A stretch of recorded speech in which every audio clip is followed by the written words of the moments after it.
Então a gente tem uma tecnologia fora do livro, que me permite também lê-los, mas dentro do próprio livro, né? A própria feitura do livro fala dessa tecnologia. Quando a gente lê a história do livro, pensando lá de Gutenberg para cá, que a gente vai dando valor a essas coisas, né? Vendo como que, nossa, o que era fazer um livro naquela época, o que era ter acesso. Se a gente fala hoje de acesso, nossa, em 500 anos a gente teve todo o acesso do mundo, na verdade, né? Então acho que, e ao mesmo tempo que eu penso nisso, né, nessa tecnologia toda, não dá para a gente não se furtar a falar de uma coisa bacana também pensando nisso, né, quer dizer, no tempo presente, nesse momento presente.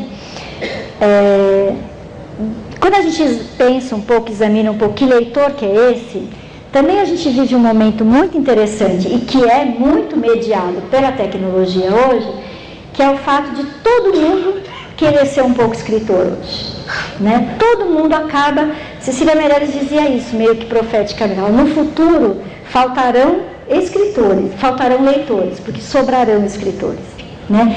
E isso tem muito a ver com a nossa vida bem contemporânea, essa ideia de blog, reality show, programas que todo mundo parece que agora quer falar da vida da gente, né? Parece que o grande exemplo para o outro virou a vida verdadeira, não a vida fictícia, né? Como se todos nós tivéssemos uma grande história para contar. É verdade, e também não é.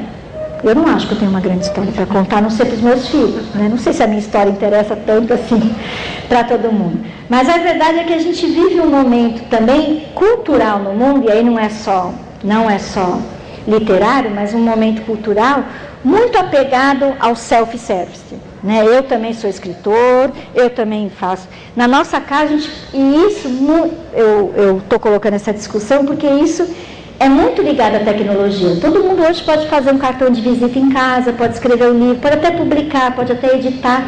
A gente tem a máquina que faz isso. Então, só que nós não temos bons escritores. Isso não quer dizer que todo mundo é bom escritor, né? Mas vejam que interessante como a máquina, a mídia, a máquina, o equipamento, qualquer nome que a gente dê, também pegou um pouco do lugar daquilo que a gente chamava antes de talento, de criatividade, de imaginação. Hoje parece que eu posso transferir isso para uma outra coisa, né? E eu acho que isso é importante quando a gente pensa nessa ideia de que leitor a gente tem hoje, do que ele está buscando, né? Muitos leitores estão buscando falar de si mesmos, né? Estou dizendo muito mais dos adultos, evidentemente, não das crianças. Por isso que se lê tanto alto ajuda, né? Porque eu estou buscando para mim mesmo, né? Tem até uma crônica muito bacana da Marta Medeiros, que ela fala que toda autoajuda eu posso achar também nos poemas da Adélia Prado, depende da ajuda que eu quero, né? Bom, e aí, talvez aqui para a gente terminar mesmo, eu queira falar de duas coisas importantes aqui, né? Então, primeiro, do acervo, que na verdade toda essa história de eu vir conversar um pouquinho com vocês surgiu do acervo. Eu acho de verdade que a gente não tem um problema de acervo no Brasil, por mais polêmico que eu sei que essa minha afirmação seja, né? O que eu tenho visto, assim, visto mesmo, e aí é uma coisa de ver, de olhar na estante, né? Os governos municipais, estaduais, federais aplicaram muito na divulgação de acervo.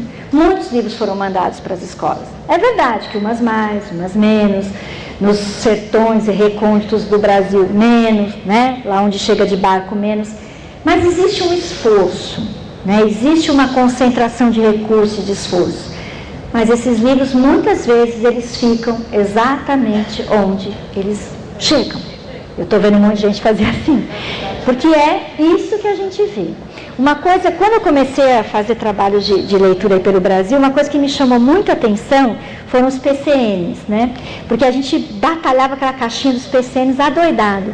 E o que eu vi distante com o PCN servindo de tijolinho, né? Verdade, verdade. Então punha 2 caixinhas, uma tábua, 2 caixinhas, uma tábua, né? Porque tinha muito. É claro que a gente pode falar da... Construtivismo. O construtivismo? Ah! Pode ser, né? Aquele literatura em minha casa, que é ir para a casa das crianças, Eu encontrei muitas, mas isso, muitas bibliotecas, tudo arrumadinho, verdinho, amarelinho, azulzinho, e as pessoas me diziam, ó, tá tudo limpinho, ninguém mexe. Como se isso fosse uma coisa muito bacana, ó, ninguém mexe, né? E por quê? Ah, porque eles não sabem ler, eles não dão valor, eles vão rasgar, eles vão destruir. Mas o mais impressionante é que nem os professores liam aquilo, né? Porque a literatura em minha casa tinha uma coisa que eu adorei mesmo, que era o estudo de gêneros, né? Cada livro dizia lá o gênero que era e uma breve explicação. E os gêneros que foram escolhidos não era poesia e crônica, tinha ensaio, diário de viagem, novela, gêneros que de verdade, se a gente... Oi? Teatro, diário. Gente, era assim uma super coleção de gêneros. E gêneros pouco lidos e pouco discutidos entre a gente. Quem é que de verdade consegue me dizer 5 novelas que lê? 5 ensaios? 5 diários de viagem? Não, a gente não lembra. Talvez leu um ensaio não sabendo que era um ensaio. Será que eu já li uma novela? No outro curso que eu dei, eu falei assim, quem já leu novela? Eu não li, mas eu assisto todas. Porque acha que novela é telenovela, né? Radionovela, que já foi radionovela, que já foi fotonovela, né? Mas, enfim, a coleção Literatura em Minha Casa era fantástica, fantástica, porque ela tinha ela não discutia os gêneros, mas ao trazer todos para os professores, abriu uma discussão, né? E assim, clássico da literatura universal adaptado, clássico da literatura universal traduzido, né? Então, em todas essas palavras, eu estava discutindo que livro era aquele, afinal, né? E o Literatura em Minha Casa foi outro, que eu cansei de ver em bibliotecas do Brasil inteiro a coleção, toda arrumadinha, né? Eu mesma, nesse projeto em especial que eu estou falando, era um projeto que chamava-se Ecoteca. A gente viajava ao longo do Rio Paranapanema, e em cada cidade a gente deixava uma caixa de livros, né? É possível que eu até tenha passado aqui em algumas cidades aqui de vocês, né? Era ao longo lá do Pontal do Paranapanema. Que cidade? Rosana? Eu fui lá em Rosana. Ficava no Hotel do Leão. Não tem o Hotel do Leão lá? Ah, isso mesmo, Rosana. Mas enfim, era um projeto que a gente ia para as cidades, fazia um curso com os professores e depois a gente tinha um dia de atividades na praça, né? E era um dia lindo mesmo, né? Porque a gente ficava lendo para as crianças, lendo para os adultos, ficava lendo para quem aparecesse. Tinha uma biblioteca também ambulante, né? Que ficava na praça, a gente fazia teatro, fazia uma porção de coisas pensando na leitura. E tinha uma caixa, essa caixa tinha que circular nas escolas. Ela está me garantindo que lá circulou. Assumiu. Com a pasta vermelha. Então, mas na verdade, o que acontecia com essa... E no primeiro dia de curso eu contava essa lenga-lenga, não contava? Olha, gente, os livros somem, olha, gente, mas aqui vai ser diferente. Não, aqui sumia sempre.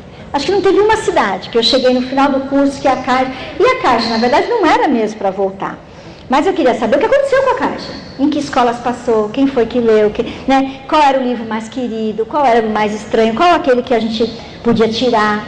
Esse retorno era muito difícil. As pessoas gostavam do projeto, né? Acho que foi um projeto muito bacana. Mas esse era um. Por exemplo, teve uma cidade, não vou nem dizer aqui o nome, mas acho que não tem ninguém de lá, porque já era Paraná, né? O Paranapanema é São Paulo e Paraná. E a secretária de Educação, que era também a secretária de Cultura, era a que recebeu essa caixa. Eu ficava hospedada na casa dela, porque não tinha hotel na cidade, uma cidade muito pequenininha. Toda vez que eu chegava lá, os livros na estante dela. Terceira vez que eu fui, eu falei, então... E ela, Celinha, eu leio tudo primeiro, porque vai que tem uma coisa aqui que não presta. Bom, fez bem.